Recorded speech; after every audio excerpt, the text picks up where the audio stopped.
Hey, what's up, guys? It is Thursday morning, around 6:36 a.m. September 3rd, 2020. As I do this video, just woke up a little while ago. Will be getting ready for work soon. Um, I want to come on real quick and talk about a few things that's going on right now, man. Things that I need to speak on. You know, um, like most boxing YouTubers, I have my favorites. I have people in the sport that I like, support. Um, you know, the term fanboys use a lot, in this part of the world. But, you know, one thing that can be said about me and my channel is that nobody is above criticism. Pretty much everybody that I've supported over the years, and I'm a fan of, I have criticized at one point or another. And that's a fact. You know, anybody I like and support, if they do or say something that I think is not right, it's not on the up and up, that I don't agree with, I will come on and I will criticize. I will say that I don't agree, and I'll say why. All right. And today is one of those days where I have to do such thing to three entities. All right. One, Eddie Hearn. Two, Anthony Joshua. And three, DAZN. All right. Now, let me start with Eddie and AJ. All right. AJ did not make these comments. Eddie did on behalf of AJ and himself. And I need to respond. All right. Now, Eddie did an interview with IFL. I guess it was not the second, but the first, September 1st. All right. Um, and the subject comes up about Alexander Usyk and dropping belts. All right. And Eddie's going on to say how if Anthony Joshua is backed into a corner by a sanctioning body or a fighter's being unreasonable about making a fight, and they making life difficult for AJ, then AJ will drop a belt. He might drop multiple belts.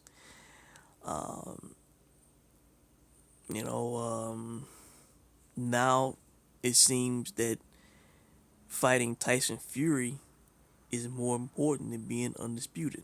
Eddie going on the record saying that, I think it's universally recognized that AJ and Tyson Fury are the two best heavyweights. The winner of that fight would be considered the best heavyweight in the world. You don't need all the belts uh, to signify that. And while they would like to be undisputed, and while that's been the goal all along, you know, we won't let mandatories and difficult guys being difficult, sanctioned bodies being difficult. We won't let that get in the way of the Fury AJ fight to determine who is the best heavyweight in the world. All right. Now, there's a big problem with this. All right. How many times over the years, and I do mean years, how many times have we heard Eddie Hearn say that it is Anthony Joshua's ultimate goal to be undisputed? That's what AJ wants. He wants to be undisputed. He wants to fight for the undisputed heavyweight championship of the world. He doesn't want to retire without having fought for it, having achieved that accolade, that accomplishment. All right. That's what it's been all about, getting all the belts. All right. Now all of a sudden, having a fight with Tyson Fury is more important. Is more important than being undisputed. You know why? Is it because of the payday? Is it because Alexander Usyk is a dangerous fight for Anthony Joshua? You know, um, What is it? Because this is a big time change of tune. Um, you know, I don't want to hear Eddie saying that they want to drop belts or they willing to drop belts. He should say no. Our goal is to be undisputed, as he has said all along. You know, we are not interested in dropping titles. Hell, this is giving the green light for Kubrat Pulev or Alexander Usyk if they want to, if they want the quote unquote easy path to the title, depending on who they will fight, then they could just be difficult and not agree to terms, and force AJ to vacate since they're openly saying that they would do so, and then they could fight, probably a much easier fight just depending on who's at the top of the rankings. Could fight a much easier fight for a vacant world title. You know, that's what they're giving these guys the green light for, man. Um, that's not that's this is the opposite of what they've been saying. The opposite of what I support. I want AJ to have all the belts. I want AJ to go for undisputed, as he has said he's wanted to all along. You know, um, and let's just be honest, man. Whenever Alexander Usyk's name comes up in regards to Anthony Joshua, I can sense and see the discomfort on Eddie's face, man. And I'm pretty sure if you look closely, you can tell. Eddie knows that Alexander Usyk is a difficult fight for Anthony Joshua, man. That's a fight that he would feel very uncomfortable going into, wondering if AJ would win that fight. You know, I mean, in my opinion, Anthony Joshua's best bet to win that fight is by KO, by knockout. He had to catch Usyk with something, But as far as a boxing contest, as far as hit and not get hit, you know, Alexander Usyk, man, a very fast, elusive guy, can move, can punch, and we know AJ has had problems with smaller guys, fast guys. He's been knocked down multiple times in his career. You know, that could be a difficult fight for Anthony Joshua, man, if he don't catch Usyk with some shit. So, you know, I think Eddie openly is wanting to and willing to swerve Usyk to have the big money fight, the biggest fight in the division with Tyson Fury. Now he's choosing money over undisputed. Let's just call it what it is. Um, that's what it is, man. You know, so I'm disappointed at what I'm hearing, at what they're willing to do. It's big time change of tune, man. All of a sudden, out of the blue. And I don't agree with it at all. I'm not on board with it. All right. Now, let me get to DAZN. All right. DAZN. I am a big fan. I have been a big fan. I have been all in on DAZN from the beginning. I could not wait until they launched to subscribe to DAZN. I can proudly say I subscribed day one as soon as the app popped up in the store, Google Play Store. All right. So much so that I'm still on $9.99 a month because I basically was grandfathered in by subscribing through Google. And I have not had any increases.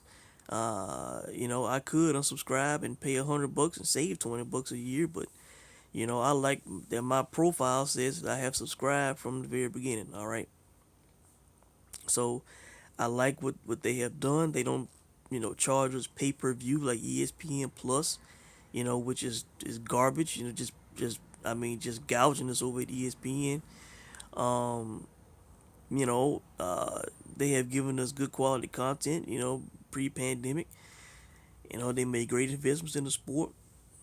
Great attitude, great value to the fans. Just look at their YouTube and they basically just give away content, give away the end results to the fights.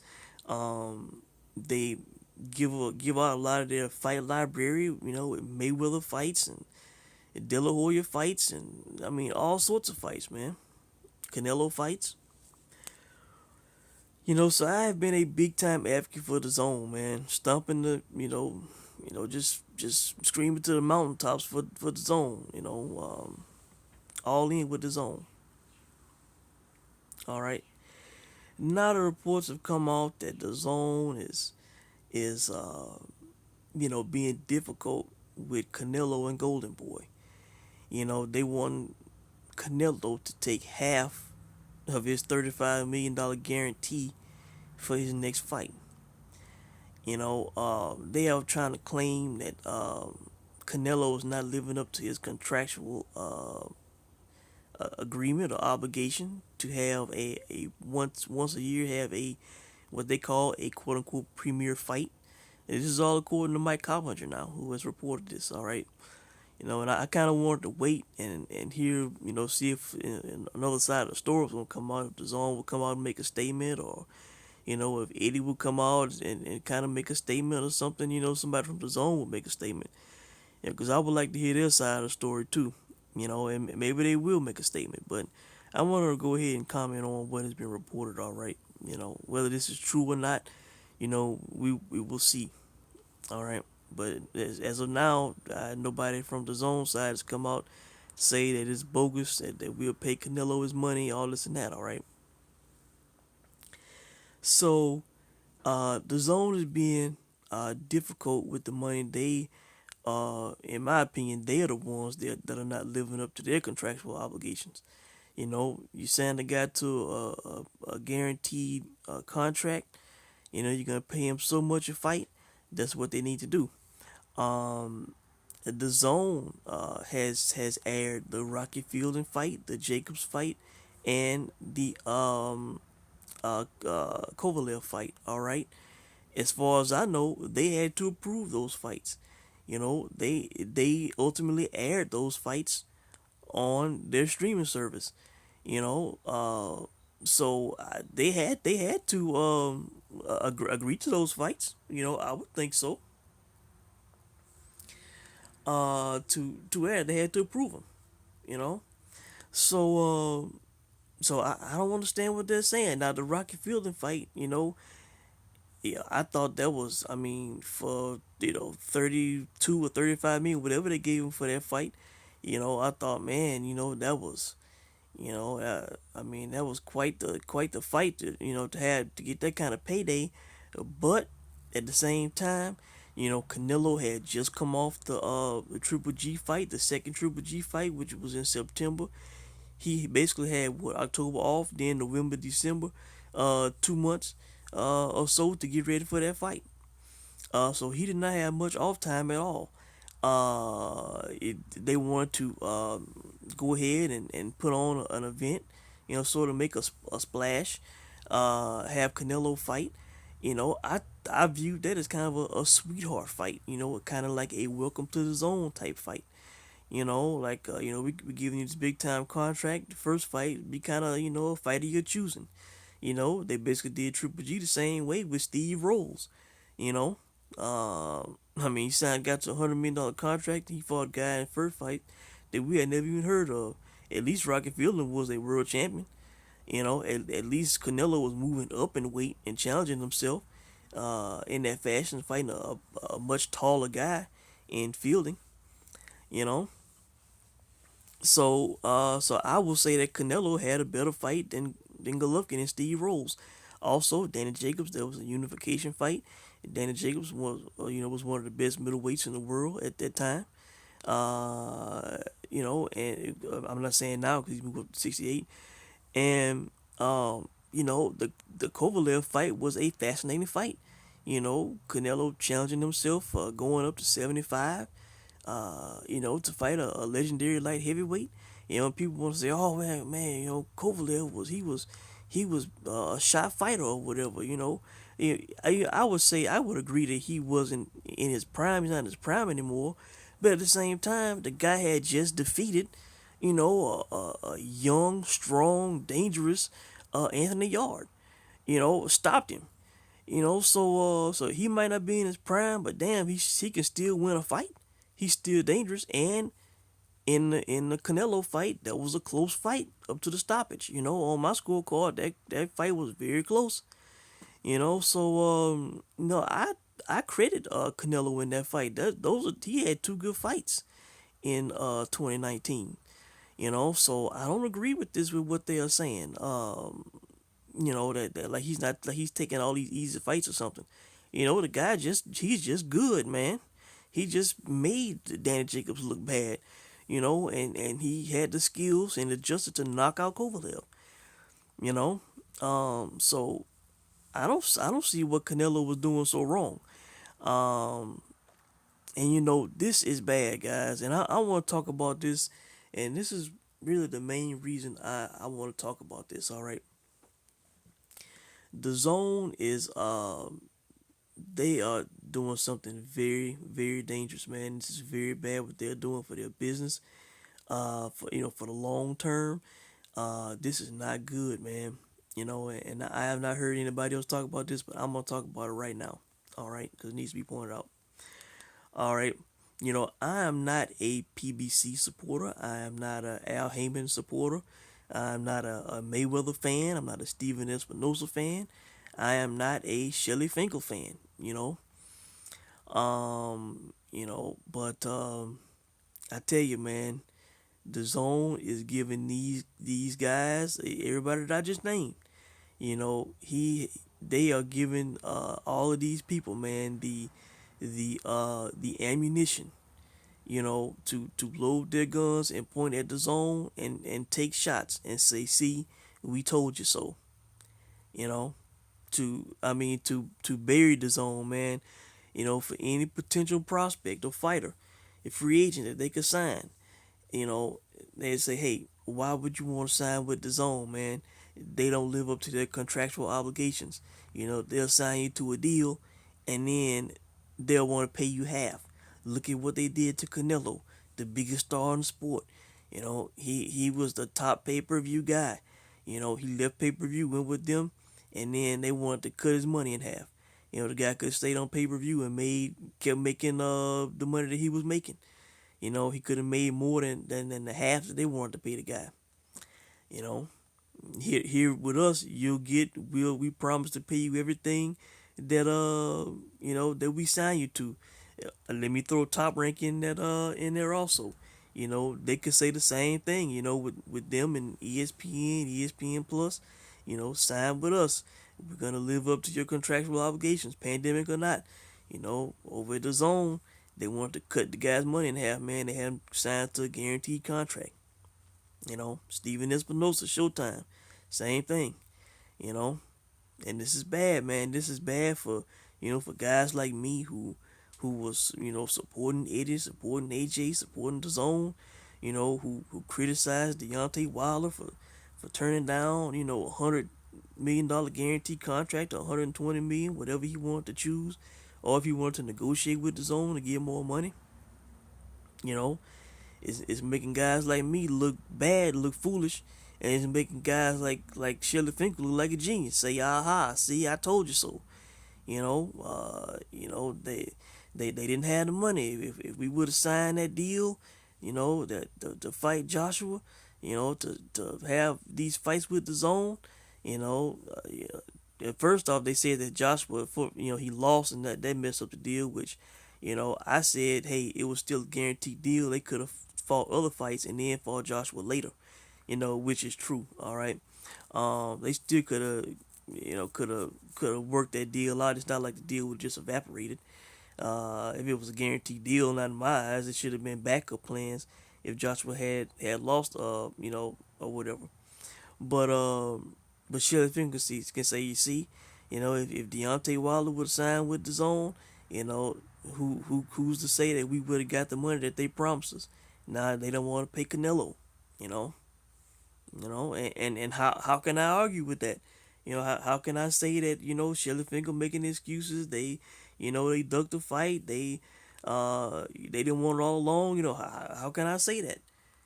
It's the Zone. The Zone is that they are making themselves look bad, man.